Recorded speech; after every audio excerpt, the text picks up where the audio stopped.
Hi, my name is Elizabeth Vargas. I will be presenting to you my Global Health Innovation Project. The topic that I chose is meningococcal disease in Nigeria. The reason that I chose this subject is because I actually contracted the disease when I was in 4th grade. Luckily, I survived, and it's actually not that prevalent in the United States. Unfortunately, this is not the case in Nigeria, giving us a reason to look into solutions to try to find a way to reduce that incidence for others as well. So what is meningococcal disease? Meningococcal meningitis is a bacterial form of meningitis. It is defined as a serious infection of the meninges of the brain and spinal cord. The most common infection is the Neisseria meningitis. This is the most prevalent cause of meningitis in Nigeria.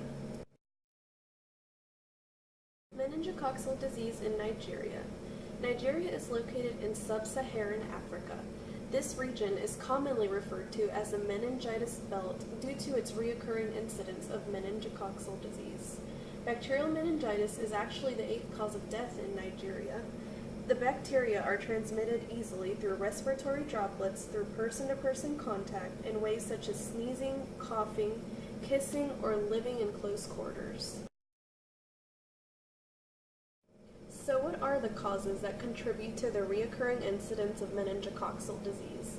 To begin with, economic constraints in public health in Nigeria, along with poor nutrition, inadequate housing, and political factors all promote the repeated incidence of meningococcal disease. The burden of meningococcal disease in Nigeria is seen through long-term disability through cognitive deficit, hearing loss, deficit in motor skills, seizures, visual impairment, hydrocephalus, or loss of limbs due to tissue death. Because this is a neurological condition, it can affect different parts of the body. Before we can think of a socially innovative solution to address meningococcal disease in Nigeria, we must consider a few different factors. To begin with, there is poor access to care. There is also limitations due to the provider-to-patient ratio. This means that there are more patients than there are providers to give care. There is also a need of intermediate level of care, meaning that not everybody needs to see a doctor immediately to have something as simple as a vaccine. There also needs to be a different use of human resources to be able to meet the needs of the population. Last but not least, the role of incomplete policy affects the whole nation. So, my first socially innovative idea is to vaccinate and educate. Because 62% of the population lives in poverty due to economic constraints in the government, measures to address meningococcal disease must be cost-effective. Therefore, we can increase the rate of vaccination through government programs and reduce the incidence of meningococcal disease through this vaccine distribution.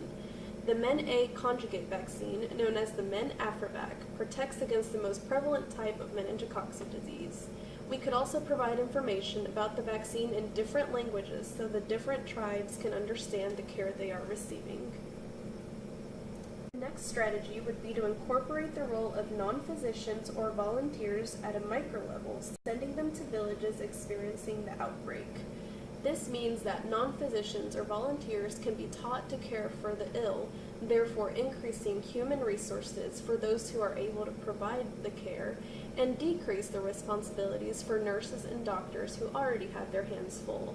Volunteers could be taught to safely administer vaccines and antibiotics under direct supervision.